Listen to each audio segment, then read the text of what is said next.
नमस्कार, प्रणाम। मैं ज्योतिषाचार्य पंडित देवेंद्र प्रकाश शर्मा, हिमाचल निवासी, आपका स्वाति एस्ट्रोलॉजी रिसर्च सेंटर में स्वागत करता हूं। आज इस चैनल पर हम एक ऐसा विषय लेने जा रहे हैं जिसमें बहुत कम लोगों ने बोला है, बहुत कम लोगों ने इसमें लिखा है। चाहे वो कैसे भी ज्योतिषाचार्य हों, बहुत कम इस पर उनका विचार है। और पराशर ऋषि ने और वाराणसी ऋषि ने भी इसके ऊपर कोई खास ध्यान नहीं दिया, तो उस समय इस योग की इतनी आवश्यकता नहीं थी। आज हम इस पर डिस्कस करते हैं। इस योग का नाम है कारागार योग या बंधन योग।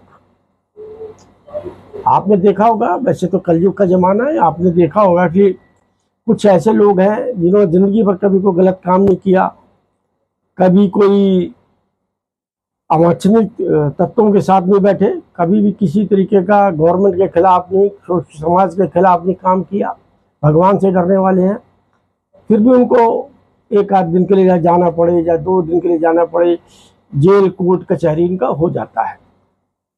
और दूसरी तरफ हम देखते हैं कुछ लोग ऐसे हैं सारी जिंदगी गलत काम किया, हमेशा गवर्नमेंट के खिलाफ चलते हैं, सिस्टम के खिलाफ चलते हैं, संविधान के खिलाफ चलते हैं और सारे गलत काम करते हैं, लेकिन उनको कभी जेल जाने को नहीं मिला। हम देखेंगे ऐसी कौन सी स्थिति है जिसमें निर्दोष जेल चला जाता है और दोषित बच जाता है। ये कहना भी गलत होगा कि दोषित बच जाता है, दोषित कभी न कभी तो आएगा।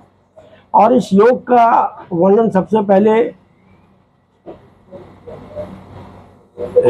रामचंद्र जी के जमाने में हुआ था, जब वो बोले थे कि हनुमान जी को बंधन कर लिया। रामचंद्र जी जब उनको अंगूठी लाने भेजा था तो रावण के दरबार में ले आए थे जब उन्होंने लंका जलाई थी। दूसरा त्रेता युग में, द्वापर युग के अंदर श्री कृष्ण भगवान के ज़माने में तब भी जिक्र हुआ था कि देवकी श्री कृष्ण जी की माता देवकी और वासुदेव कारागार के अंदर थे बिना गलती के। तो योग तो तभी से बन रहे हैं, लेकिन कलयुग में इसका विचार ज़्यादा हो गया कि दोषित कभी कभी दोषित बच जाता है और निर्दोष लोगों को जाना पड़ता है। उस पर हम डिस्कस करेंगे। और एक बात और उसके उपायों पर डिस्कस करेंगे कि इसके उपाय क्या है और कैसे जो है निर्दोष आदमी का इसमें बचा जा सकता है और ये कैसे बनता है। देखिए जी, अभी तो हमने पुरानी बात कही, नई बातों में देख लीजिए जी, कौन किसको कब ये योग और ये बंधन एक्टिवेट हो जाए जिसका कोई हिसाब नहीं है। जब इसके ग्रह दशा गोचर एक्टिवेट होती है तो अच्छे को इसमें भुगतना पड़ता है। अभी आप देख लीजिए कि हमारे देश के गृह मंत्री, पुराने भूतपूर्व गृह मंत्री मिस्टर पी चिदम्बरम, जिनके अंडर में पूरी CBI सारी स्कीम सारे जेल रहते हैं, उन बेचारों को भी 2 महीने के लिए जेल जाना पड़ा। और उसी बिल्डिंग के अंदर वो अरेस्ट हुए जिसका उन्होंने 6 महीने पहले उद्घाटन किया था। उसी बिल्डिंग के अंदर CBI ने बुलाकर उनको इंटरोगेट किया, जो कभी CBI के सबसे बिग बॉस थे, उन्होंने किया और उनको बंद किया। अब सेम देख लीजिए कि बड़े बड़े राजनेता, चाहे चौटाला साहब हो, चाहे लालू साहब हो, चाहे जो हो, हर एक को कर्मों के हिसाब से जाना पड़ा। और आजकल के ज़माने में निर्दोष लोग भी राजनीतिक प्रतिनिधिता के कारण जाना पड़ता है। अभी का हाल का ही केस है, मेरे खास मित्र, बहुत शरीफ, बहुत अच्छे लोग, उनके बहू और बेटे में आपस में किसी बात के ऊपर तनाव और लड़ाई हो गई। बहू ने रिपोर्ट कर दी घरेलू बात, घरेलू हिंसा, डोमेस्टिक वायलेंस की।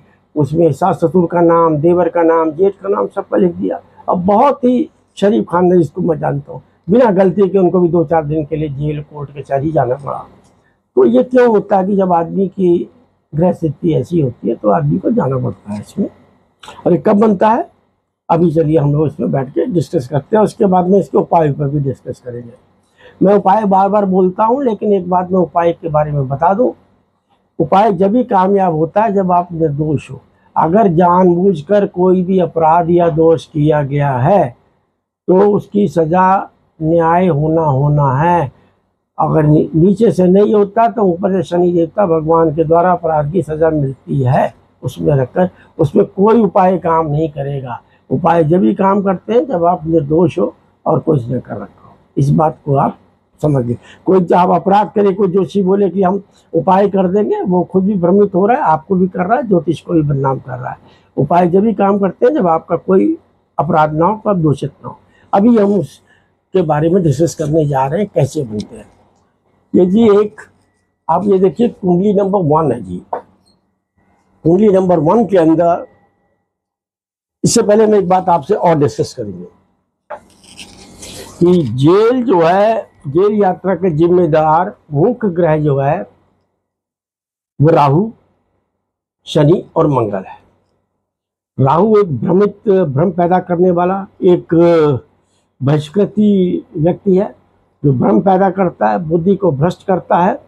तो जेल जाने के योग में राहु का मेन कारण राहु का होता है। राहु एक अलग ग्रह का प्राणी है, इसके कोई अपनी स्थान वो फिजिकल एबिलिटी नहीं है, ये तो एक इमेजिनरी पॉइंट माना जाता है और ये बहुत ही शक्तिशाली होता है और अपनी दुष्ट प्रवृत्ति के कारण जिस ग्रह के साथ होता है उसकी दृष्टि को भ्रमित कर देता है। इसी की जब अशुभ गोचर होता है या महादशा या दशा अशुभ आती है तो व्यक्ति को भ्रमित करा के अपराध कराता है, देश के खिलाफ कराता है, समाज के खिलाफ करता है और आदमी ऐसा अपराध कर देता है कि आदमी को इस दशा में जेल जाना ही पड़ता है। तो मेन चीज तो ये होगी कि राहु, शनि और मंगल ये तीनों का योग होता है। जब इनकी ये दशाएं हों, अशुभ हों, गोचर हो, तभी होता है ये। फिर अब हम यहाँ दोबारा चार्ट पर आते हैं। ये देखिए एक चार्ट बना हुआ है, हमारे जान पहचान वालों का बना हुआ है। इनकी कुंडली के 6ठे भाव में राहु और मंगल बैठा है और मंगल कर्क राशि में नीच का हो गया, साथ में राहु बैठा है और 12वें घर में जो कि कारागार का घर माना जाता है। अगर खराब है तो कारागार कराएगा, अच्छा है तो विदेश भेजेगा और खर्चे का घर। 3 चीज देखते हैं, ये हम कारागार में लेते हैं। इसमें देखिए सूर्य की पूर्व ग्रह की दृष्टि है, शनि जरूर अपना मकर राशि में है, उसकी भी दृष्टि पड़ रही है, लेकिन मंगल नीच का, राहु नीच का है। जब भी इन ग्रहों की महादशा आएगी, अंतरदशा आएगी और या गोचर सपोर्ट नहीं करेगा तो इस व्यक्ति को अवश्य थाना कोर्ट कचहरी हो जाएगा। 80% चांस है कि उसका जो है हो जाएगा। अब अगर यही जो मैंने इधर दिखाया है, यही प्लानिटरी पोजिशन अगर इधर आ जाए कर्क राशि में, ये दूसरा चार्ट है, राहु और मंगल यहाँ आ जाए 12वें घर में और 6ठे घर में सूर्य और शनि आ जाए तो 100% जेल है, 100%। अब दूसरा बनता है, ये तीसरे चार्ट में देखिए, अगर शनि और मंगल का संबंध हो जाए, मंगल जो है 12वें घर में हो, शनि दूसरे घर में हो, और देखिए कैसा संबंध है, राशि परिवर्तन हो गया। ये 12वें घर का स्वामी शनि जो है नीच का होकर मेष राशि में नीच का होता है, दूसरे घर में आ गया और इसका स्वामी जो है 12वें घर में मंगल बन गया। ये भी एक कारागार और जेल का बनता है उसमें रखकर। तो कहीं भी ये तो 100% जो बताया, कहीं भी वैसे राहु या मंगल नीच के होके बैठ जाए और उसको शुक्र और शनि की दृष्टि पड़ जाए तो 50 या 60% कारागार होता ही है। लेकिन इस केस के अंदर, इस केस में 100% कारागार और होती है। अब ये मेरे मित्र के राशि में था और मित्र कैसा था कि पढ़ा लिखा, प्रतिष्ठित, समाज में प्रतिष्ठा, पढ़ा लिखा, हर जगह जान पहचान, जुडिशरी में जान पहचान, पुलिस में जान पहचान, समाज में जान पहचान, खुद इंजीनियर। लेकिन मैंने कहा मेरे पारिवारिक संबंध है, 25-30 साल से मैं उनकी कुंडलियाँ परिवार की देखता हूँ। मैंने बोला इसमें आपके सर जो है कारागार हो गए। बोले अब क्या किया जा सकता है पंडित जी, कभी कोई गलत काम नहीं करते, कोई कुछ नहीं करते, अब क्या किया जा सकता है, इससे दान पुण्य में रहते हैं, अच्छे लोग हैं, मैंने देखा पूरा परिवार। बोले, मैंने कहा इसमें योग है। मैं ज़्यादा डिटेल मिल दूंगा क्योंकि किसी का व्यक्तिगत में परिचय देना नहीं चाहता हूँ। अब उन्होंने बोला पंडित जी, उनका हमारे पर पूर्ण विश्वास था, 30 साल से हम जानते थे, वो हमारी विद्या को जानते थे, हमारी एक्यूरेसी को जानते थे।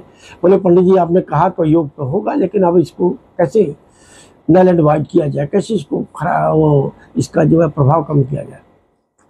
हमने कहा उनका उपाय आपको बता देते हैं और दूसरा जो है भगवान का ध्यान रखें। आप बोले वो तुम रखते हैं। तो अभी हम उपाय पे चर्चा करने जा रहे हैं। इनके उपाय हैं जी कि हर शहर में हर जगह जेल होती है आप वहाँ पर जाएं, जेल के बाहर आप देखोगे वो रोटियां मिलती हैं, जेल के अंदर की रोटी। जेल में जो खाना बनता है वो बाहर आके बिकता है, और गवर्नमेंट भी कोई एतराज़ नहीं करती, और लोग भी वहाँ के बेचते हैं।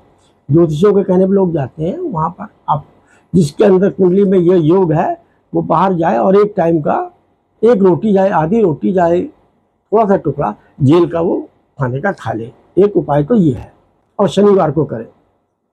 दूसरा उपाय है कि किसी एक कमरे में, घर के या किसी बड़े मकान के कमरे में 24 घंटे के लिए अपने को बंद कर लें, एकदम बंद, आइसोलेट। किसी को आपसे संबंध ना करे, आप किसी ना करें, मोबाइल नहीं, टीवी नहीं, कोई कुछ नहीं। अंदर का पूरा स्थिति जैसे जेल का होता है वैसा बना दे, कोई अंदर लक्सरी नहीं, और 24 घंटे के लिए बंद कर ले। पंखा भी नहीं होना चाहिए। और दूसरा, किसी आपने देखा होगा हर शहर में पिंजरे में पंछी मिलते हैं। शनिवार वाले दिन आपने क्या करना है, बेरिए से या जो पंछी बेचता है उसे पिंजरा में पंछी खरीद कर, पिंजरा खोलकर उसको आपने जो है उड़ा देना है, उसको आज़ाद कर देना है। दूसरा, अष्ट रत्न के बारे में मैं कहूँगा, अष्ट धातु के अंदर गोमेद पहनना चाहिए। अगर ये ग्रह आपके कुंडलियों में कॉम्बिनेशन है, जैसे इनकी महादशा आए तो आपको, या अंतरदशा आए, या गोचर आपके ट्रांजिट में नॉन सपोर्टिव हो, तो आपको गोमेद के अंदर जो है अष्ट धातु में गोमेद पहनना चाहिए। तीसरा, हनुमान जी का आपको पाठ करना है। मंगलवार को नॉनवेज नहीं खाना है। और जहाँ कार्यस्थल है वहाँ पर एक चौपाई ले, पूरी रामायण पूरी हनुमान चालीसा तो नहीं लिखी जा सकती, एक चौपाई को याद रख ले, उसको एक कागज पर या गत्ते पर लिख के लगा ले। वो चौपाई है हनुमान चालीसा की 38 नंबर की चौपाई है। तो इस प्रकार है, जो शतबार पाठ कर कोई, जो शतबार पाठ कर कोई, छूटी बंदी महासुख होई। इसको आप याद रख ले, जब भी कभी ऐसी आए तो इसको चौपाई को आपने बोलना है कि जो शतबार पाठ कर कोई, छूटी बंदी महासुख होई। इसमें बंदी छूटता है। इसको उपाय रखें और हनुमान चालीसा का पाठ भी करें, और जो मैंने उपाय बताए उसको आप करें। लेकिन उपाय के बारे में बता दें, उपाय जब भी कारगर है कि आपने कोई अपराध ना किया हो। अपराध किया है तो दंड मिलेगा। लेकिन निर्दोष व्यक्ति है, जो आजकल के शरीफ लोग हैं, वो ज़्यादा परेशान हो जाते हैं। किसी ने कोई केस कर दिया, पड़ोसी ने केस कर दिया, पॉलिटिकल वेंडेटा हो गया, अभी आपके, और ये लेकिन होगा आदमी जब ही जेल जाएगा या कारागार जाएगा जब एक ग्रह एक्टिवेट होंगे। अब देखिए, नवजात सिंह सिद्धू साहब ने 20-25 साल पहले किसी व्यक्ति को घूसा मार दिया था, उसकी डेथ हो गई। बहुत मशहूर खिलाड़ी हैं क्रिकेट के, सब कुछ है, राजनीति भी है, कुछ नहीं हुआ। 25 साल तक वो आराम से घूमते रहे। जैसी ग्रह दशा खराब हुई, गोचर ने सपोर्ट नहीं दिया और राहु की दशा आई, उसी समय उनको 1 साल के लिए तुरंत सजा हो गई और कोई जमानत नहीं है। तो इसीलिए, क्योंकि उन्होंने अपराध किया था, उपाय कोई काम नहीं आया, जबकि उपाय बहुत करते हैं। और इसलिए आप अच्छा रहें, निर्दोष रहें। और अगर कुंडली के अंदर निर्दोष होते हुए भी अगर ये प्लानिटरी पोजिशन है तो ये आप उपाय करें, घबराने की कोई आवश्यकता नहीं है इसमें। प्रणाम जी, नमस्कार।